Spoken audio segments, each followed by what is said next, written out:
الصيام مرحبا يا رمضان حتى علينا برضوان أوهجت يا Ashamaa harka fuunee jirra jirtu hordoftootaa fi kabajamtoota daawwattoota kiyyaa hundi keessanuu bakka jirtanitti nageenyi fi fayyaan isiniif haa baay'atu jechaa jechuudha. Har'a waan xiqqoo isiniif qabadhee dhufee jira. Innis maali jechuu keessan waan hin oolle Iid Mubaarak baga isiniin ga'e isinin jedha. Uummata Muslimaa bakka hunda jirtan baga guyyaa ayyaanaa fi guyyaa kabajamaa jaalatamaa isiniin ga'e isinin jedha.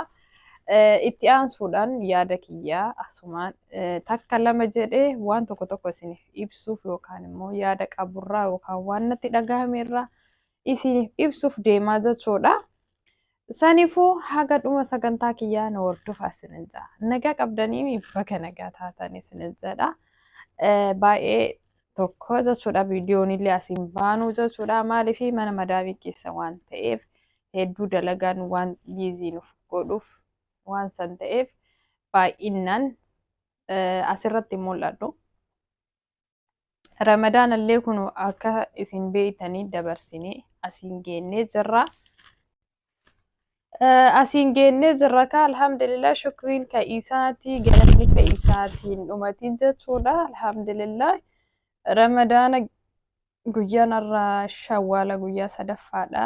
Guyyaa sadeetu hafee jechuudha. Iida guddaa jechuudha kan guyyaa jahaan booda kabajamu. Maaliif shawwaalli guyyaa jahaan san soomanii achiin booda iida guddaatu jira. Warroonni baay'ee iideeffatan jechuun masgidatti maarree hin baan malee garuu inni guddaan guyyaa san jechuudha. Guyyaa sadiin booda shawwaala soomaa jirtan moo soomutti hin jirtan?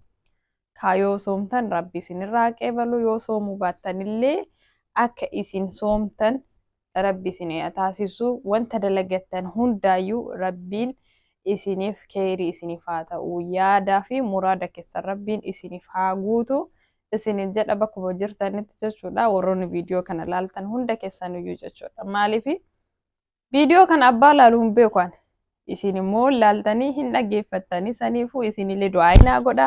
Anis du'aa isinin godha. Asumaan jechuudha. Achumaan illee gorsa waan tokko waliif himnaa jechuudha.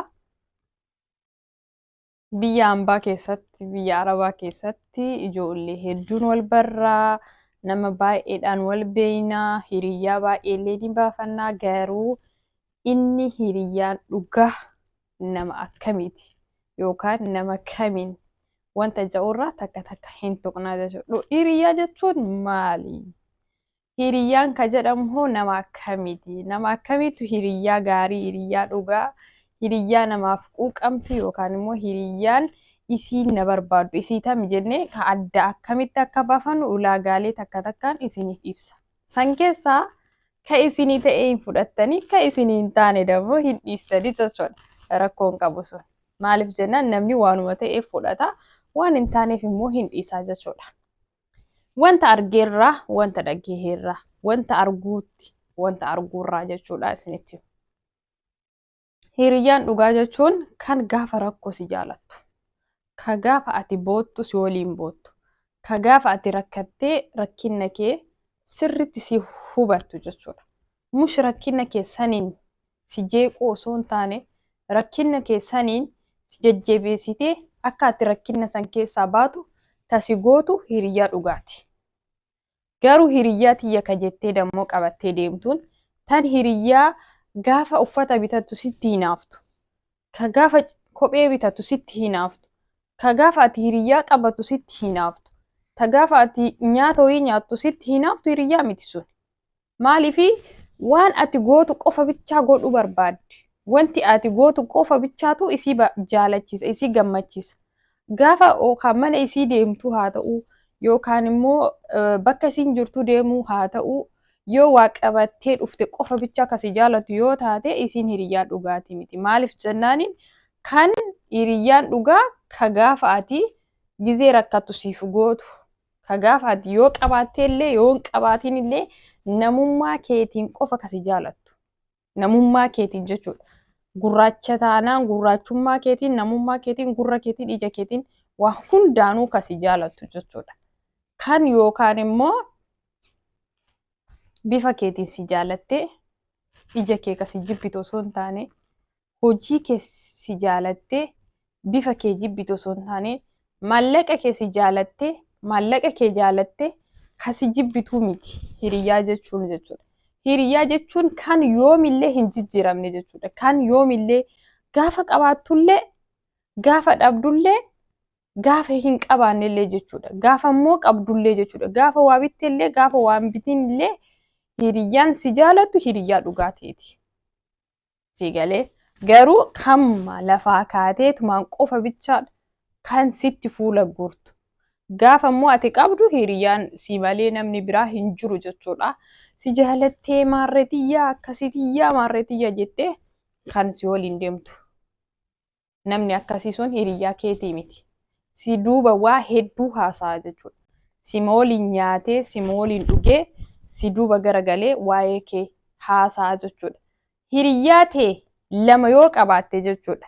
Hiriyyaa tee lama yoo qabaatte yookaan sadii yoo qabaatte hiriyyaan tee takka tajarbaa kee deemtee yookaan haasoftu yoo jiraatte kammoo haasaa nama biraa kasitti fiddu yoo taate kan nama sanii kasitti fiddu taate gaafa keetillee akka garas deemu beekuu qabdaa jechuudha. Akka keetillee deemu beekuu qabda. Maaliif hiriyyaan takka nama sadii yoo ta'an sadiinuu ka ija tokkoon wallaalan yoo taate qofa. Si galee tana gaafa tana fakkaatu gaafa immoo tana argitu tana fakkaatu yoo taate isiin hiriyyaa miti. Maaliif jennaaniin nama argitee bakkuma itti gaan gaararraa argitee gaararraan waan irra qubatte san fakkaatti. Baalli isii irra qubatte diimaa taanaan diimaa taati. Gaafa immoo bulee irra qubatte bulee taati jechuudha. Hiriyyaa akkasii sanirraa Rabbi isin haa qabu isinin jedha. Maaliif gaafa hiriyyaa filattan bifa isaa hin filatinaa. Qabeenya isaa hin filatinaa. Yaada isaa filadhaa. Yaada isaattu bakka hiriyyummaa san isinii guftuu danda'a. Maaliif jennaaniin haga fe'e hiriyyaa biraa qabaachuu dandeetta. Yookaan obboleeyyan qabaachuu dandeetta. Yookaan immoo fira gara hiriyyaa duraan fa'aa hiriyyaa godhattee achiin booda haalli jireenya addaan isin fageessee achiin booda guyyaa tura keessa walitti dhufu dandeessan. Garuu kan si bira jirtu sun kan har'a hiriyyaa kee taate sun fi kan kaleessaa sunillee tokkoma garaagarummaa wayiitu hin qaban jechuudha. Maaliif hiriyyaan waqtii ijoollummaa keetiitii fi eega guddatte nama hiriyyummaa eega guddatte argite tokkoma garaagarummaa wayiitu hin qabanii jechuudha. Yoo ati hiriyyaa dhugaa taate jechuudha. Garuu yoo ati hiriyyaa dhugaa hin taane jechuudha nama har'a baratte irra caalchifatta. Nama kaleessaa san dhiistee nama har'a argite caalchifatta. Akkas jennaaniin immoo nama boruu iftaan illee barattu ka har'aa kana asii gattee kammoo boruuf iftaan barattu san qofa caalchifachuu dandeettaa jechuudha. Hiriyyaan akkanaa dammoo hin barbaachisu iyyuu nama akkasisanii irraa fagaachuu qabdan. Maaliif jennaan namni akkasii sun hin fayyadu jechuudha. Hiriyyaa jechuun kan waa hunda kee jaalatu. Yoo ati deemte illee kasi jaalatu, yoo ati dhufte illee kasi jaalatu, yoo ati ka deemtee nama biraa ka baafattu taate illee kasi jaalatu hiriyyaa jechuun jechuudha. Yookaan immoo duruma hiriyyummaa isii jabeessitee hin deemini jechuudha. Hin amanin. Dhibbaan dhibbatti nama san hin amanin. Dhibbaan dhibbatti hiriyyaa tiyyaa iccitii tiyya naa oositii maalummaa kiyya kana naa dhoositii ani isii malee bakka wanti tokkoyyuu naaf hin ta'u isii waliin waa hunda godha jettee ufiin amansiisin jechuudha. Gaafa immoo isin si miite akka hiriyyaa biraa hin baafanne akkasi gootu waan beeytuuf jechuudha. Akka ati hiriyyaa biraa hin baafanne taataa jechuudha. San waan ta'eef dursumaayyuu nama filadhu. Nama hiriyyaa kee ta'u filachuu qabdaa jechuudha. Saniifuu filadhaa hiriyyaa dura dursitanii hiriyyaan kiyya nama akkamiiti? Nama akkamii wajjin deemuu qabaa? An nama akkamiiti? Nama waliin deemu moo namni akkamii? Jettanii isa san hubattanii hiriyyaa qabachuu qabdan. Nama barattanimaaf qofa bicha hiriyyaa kiyya hin je'inaa. Nama barattanii waliin deemtaniif qofa hiriyyaa kiyya hin je'inaa.